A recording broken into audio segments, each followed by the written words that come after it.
The LEADER trial was a trial involving liraglutide, a human analog of GLP-1, and that is a once-a-day GLP-1 receptor agonist that has 24-hour coverage. In the LEADER trial, patients either with prior clinical cardiovascular disease, so as an example, prior MI, prior stroke, cardiac revascularization, and the like, or patients at very high risk for cardiovascular events who hadn't had prior clinical cardiovascular disease were randomized. And they were treated for approximately 3.5 years. And in the trial, there was demonstration of cardiovascular benefit. So there was a 13% reduction in the first occurrence of heart attack, stroke, or cardiovascular death. And when you look at the individual components of the composite endpoint, first MI, first stroke, or cardiovascular death, very similar benefits across the spectrum. When you look at cardiovascular death in particular, it was a 22% reduction in cardiovascular death and a 15% reduction in total mortality.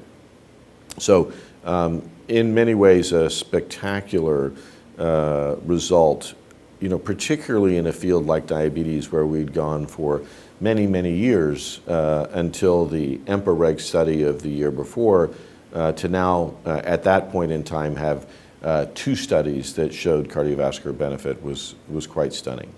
On the safety side, the big concern about GLP-1 receptor agonists had been pancreatitis.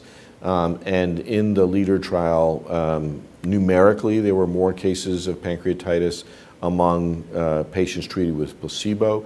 So that's downregulated some of the concerns there. With liraglutide, there's a black box warning about medullary thyroid cancer based on studies in rodents. And the only case of medullary thyroid cancer that actually occurred in a patient treated with placebo. So from a safety point of view, the profile looked quite good, and other than the well-known side effect of nausea and vomiting resulting in some patients just not being able to tolerate the drug, there were no new safety concerns raised. And then finally, there seems to be a benefit on kidney outcomes as well, with a reduction in new and persistent albuminuria. There are interesting questions about the mechanisms by which GLP-1 receptor agonists could reduce cardiovascular events. From the LEADER trial and a similar agent called semaglutide's a trial called SUSTAIN-6, both of which have shown cardiovascular benefits. We have a fair amount of certainty because we have 2 studies that this effect is real and not a fluke. The question is, how does it occur? We know that GLP-1 receptor agonists are expressed in the endothelium of blood vessels. We know they're important in vascular remodeling and in animal studies of brain injury. But exactly how this occurs is unclear. If I had to guess, my guess is that there's a benefit on the underlying process of the biology of atherosclerosis.